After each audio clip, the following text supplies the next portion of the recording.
At that time, I was 18 years old. Early summer had just begun, and since I was on school break with no job, most of my time was spent at home, playing video games, watching YouTube, and rewatching my favorite shows on Netflix. Nothing special, just a quiet, ordinary day. My parents had gone out of town for a few days, leaving the house entirely to me. It wasn't unusual. I had often been left alone. Sometimes I invited friends over, sometimes I just relaxed by myself, like that night. Around 11 p.m., or maybe midnight, when the rain outside began to pour heavily, I heard a faint knock at the front door. I paused Netflix and stood up.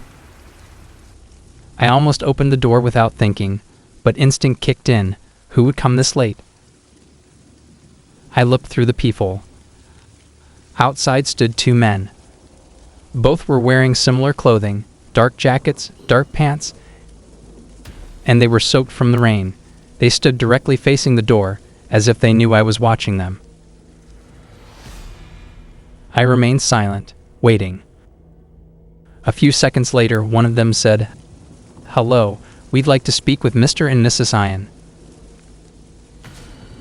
That was clearly my parents' name. I didn't answer. It was too late, too strange, and too dangerous. After about a minute, they looked at each other, whispered something, then walked down the porch steps. The outdoor light flickered and went out as the rain grew heavier. Strangely, I didn't hear a car, no engine, no tires on gravel. It was as if they'd come on foot, even though my house was far from anything. I tried to continue watching, but I didn't resume the video. I stayed alert. Not long after, I heard footsteps climbing onto the porch again, then the sound of footsteps moving along the side of the house. My heart began pounding. I ran to the back window. Through the darkness and the pouring rain, I saw the two figures unlatch the backyard gate and enter my backyard. I stepped away from the window, but I could clearly hear them reaching the back door. They spoke softly, like they were planning something. Then they began fiddling with the lock. I immediately grabbed my phone and ran into the garage, locking the door from the inside. With a trembling voice, I called the police and reported an attempted break-in. Before I could even hang up, I heard a small explosion from the direction of the back door, followed by the sound of the door being forced open. Their footsteps entered, fast and deliberate, heading toward the stairs, heading to the second floor. One of the bedroom doors opened, then closed again.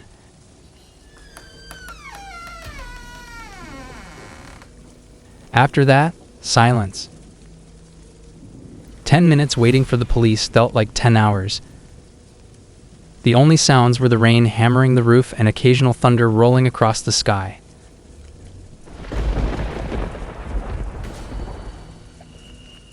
When the police finally arrived, hurried footsteps erupted from upstairs.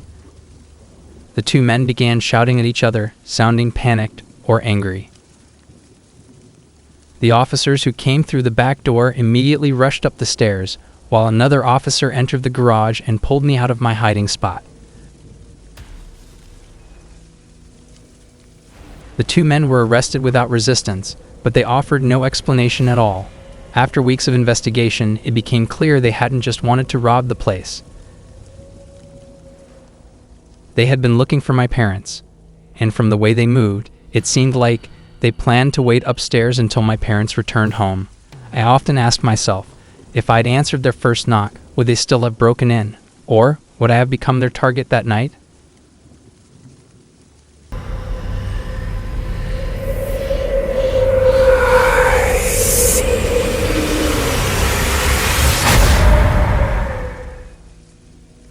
Four years passed. The incident happened in 2019.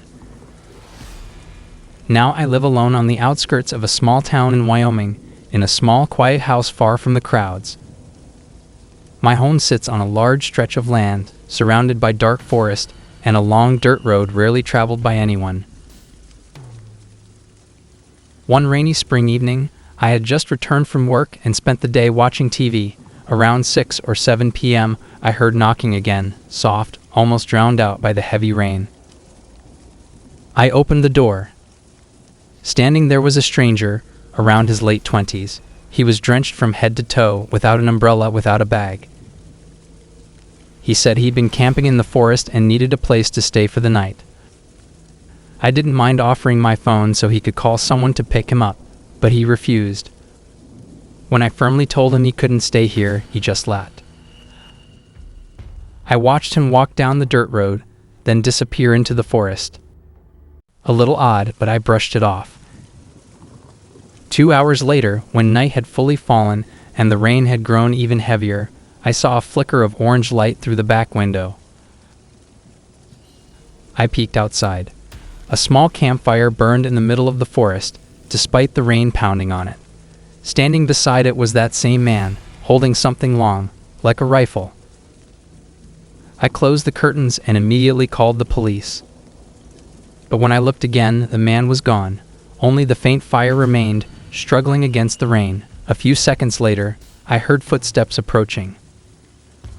Heavy, fast, and heading straight for my house. I moved to another window and saw him walking past the side of the house. This time he was definitely carrying a hunting rifle. He headed straight to the front door. He knocked hard, impatient, unsettling. I grabbed my self-defense pistol from the hallway cabinet and hid behind the wall near the door. The knocking stopped. Silence. Then, he slammed the door with the butt of his rifle, nearly cracking the panel. In a remote house, far from neighbors, in the middle of a storm that swallowed every sound, I knew one thing. If that door broke, no one would reach me in time. And in that terrifying moment, the only thought in my mind was, I had to fight, or I wasn't going to survive the night. At that moment, the only thing on my mind was that I had to stop him before he actually got inside. I stood behind the wall, breath caught in my throat, gripping the pistol so tightly my fingers went numb. The rain hammered the roof outside, drowning out some sounds, but not all. I could hear his footsteps. Slow, patient, dangerous. Then I heard a metallic click from the front door, not a knock. Not a strike, but the sound of metal being forced, like someone tampering with the hinges or lock. No wonder he refused my phone earlier. He wasn't lost. He was looking for a way in. The sound stopped. The silence that followed was worse than the noise. I raised my pistol, bracing myself, but suddenly, something slammed into the back door, hard, then again. As if there were two of him, or he was moving unbelievably fast. I stepped back, trying to steady my breath. I knew the police still needed time to arrive. And if he got in now, I was alone.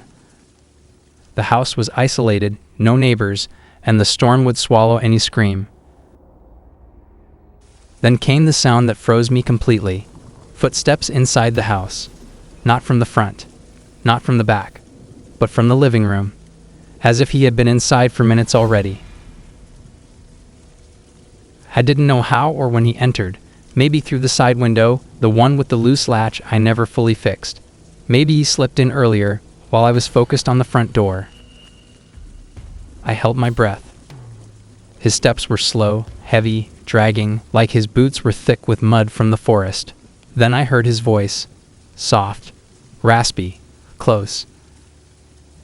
I know you're here. I covered my mouth with both hands, suppressing any sound. My whole body shook. My hand holding the pistol trembled uncontrollably. His steps grew closer. He walked down the hallway, toward the bedrooms, toward the garage, toward me. From behind the wall, I saw the shadow of his feet under the hallway light.